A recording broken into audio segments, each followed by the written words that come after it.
Now, here's the PR Newswire report up on Infowars.com. 1,270 architects, engineers reveal hard evidence of explosive demolition at World Trade Center on 9/11. And the Sun Herald, Forbes, Yahoo, Breitbart, and others did report on the big press conference and the breaking, incredible information. A lot of new 9/11 info coming out. We can just add to the huge stack of proof that the official story is a complete hoax and a lie. And now the founder, well over 1,200 members of Architects and Engineers for 9/11 Truth, Richard Gage, joins us to recap this breaking information and give us even more intel on what's been coming out. Richard, good to have you here with us. Thank you, Alex. It's great to be here with you. Always an honor. Well, you've got the floor in the remainder of the hour. Tell us about this breaking info and why it's so important, on top of the new NIST footage that was forced to be released with lawsuits, the National Standards Group, that again shows Building 7 being blown up. Go ahead. Well, indeed, Building 7 is the smoking gun of 9/11. The evidence is clear that all three World Trade Center high-rises were brought down by explosive demolition, and we now have almost 1,280 architects signed on to our petition demanding a new investigation. We were yesterday at 2 p.m. At the National Press Club presenting all of this evidence, much of it in the first 10 minutes at the press conference. We followed that immediately with a mock debate where we took statements from about 10 supporters of the official story, including Sham Sunder and John Gross of NIST, and the guys from Popular Mechanics, and Michael Shermer, and a host of other supporters, Bazant, and David Thomas, who we've been in debates with. We used their statements, publicly made statements, in this press conference to take off from and present these points of evidence, because they were not willing to come and debate with us publicly at the press club. So we presented their statements for them. And Senator Mike Gravel was with us at the press conference and debate, and he presented a very, very powerful plea for an investigation in support of the family members of the victims of 9/11, who are calling, many of whom are calling upon us, the architects and engineers for 9/11 Truth, to get to the truth, to get to the evidence. And that's what we've been doing, and that's what we presented. We presented the evidence of explosive nanothermite composite materials found in the dust samples throughout the lower Manhattan, landed like a blanket 4 to 12 inches thick. This is very, very high-tech material, explosives found in the dust, completely ignored, and in fact they denied that they found any evidence. NIST did, and later they acknowledged that they never looked for it. Now they will not look for it, even though it's been documented in a 25-page peer-reviewed paper on the Bentham Open Chemical Physics Journal, uncontested for the last year and a half.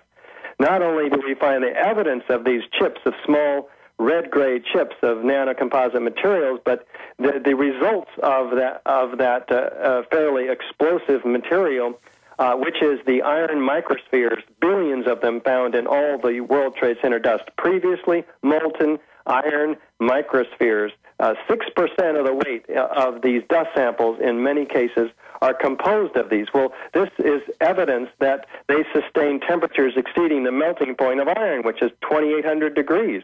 But office fires and jet fuel only get to be about half that temperature. So and you've got this now from hundreds of sources, from all the different buildings and apartments, and the different groups that have records of this, and from memorials. I mean, this is now the evidence chain over and over again confirmed. Oh yeah, there's no question. They can't fight it. It's completely an airtight, solid case, and not only with that, but even the evidence that FEMA came up with in their Appendix C, the documentation that these steel girders looked like Swiss cheese. They're melted, and other stuff. And we have the firefighters on video on national TV saying there was molten iron, like a foundry, like a volcano, molten, and we have the NASA photos weeks later, thousands of degrees, way above jet fuel. I mean, they used something in there that had molten slag 3-4 weeks later. Absolutely, and there's documentation of that in videos and photos, in addition to the dozens of witnesses seeing all this molten metal running, and it's clearly molten iron. Tests have been done on it by physicists. It's not melted copper or aluminum or something like that. This is several tons of it underneath all three World Trade Center high-rises, reminding your listeners that there was a third skyscraper 47 stories tall, Building 7, which dropped in 6.5 seconds straight down uniformly, suddenly, and at free-fall acceleration into its own footprint. This is like a house of cards, a pile 4 stories tall. This is clearly a controlled demolition. When we show the architects and engineers about this, as we did in the press conference last night, it dropped their jaws as well, because they know that's a controlled demolition. Everybody does. This is intuitive. A building can't fall at free fall acceleration and crush anything on the way down. If it's going to do work like crushing columns, it's got to slow down. And NIST even acknowledged that this was a free fall acceleration. So it's unbelievable, all the evidence that lines up for the explosive controlled demolition. And CNN was there with their cameras at the press conference in Washington, D.C., at the National Press Club, and we're hoping that they have the courage to put this on the air. We've got coverage in Utica, New York, from one of our 60 press conferences that were held concurrently around the world. Utica, New York has it on TV. Phoenix had it on TV. So we'll find out who else has the courage to expose the crime of the century. Well, the point is you're gaining ground. More and more evidence is piling up, confirming the previous evidence. And this is one small spectrum of the evidence. You've got CNN and BBC reporting Building 7 had fallen an hour and then 25 minutes before, and giving the away it officially did fall later, so they were right. I said they were clearly fed some type of news feed and that the government jumped the gun with kind of a false start, and later the BBC admitted Reuters gave them an internal report about Building 7 falling from fires more than an hour before it fell, but they went with it 25 minutes before it fell. You have the police saying, get back, they're bringing down Building 7 on CNN, and it is being reported that we've got Breitbart, Sun Herald, Forbes, Yahoo, and others in print media are reporting on this information now. So you're really breaking through that electronic Berlin Wall, and when people actually look at the evidence, they find out the official story is a fairy tale. And we took this evidence in our DVDs and brochures and our new newspaper, the 9/11 Investigator.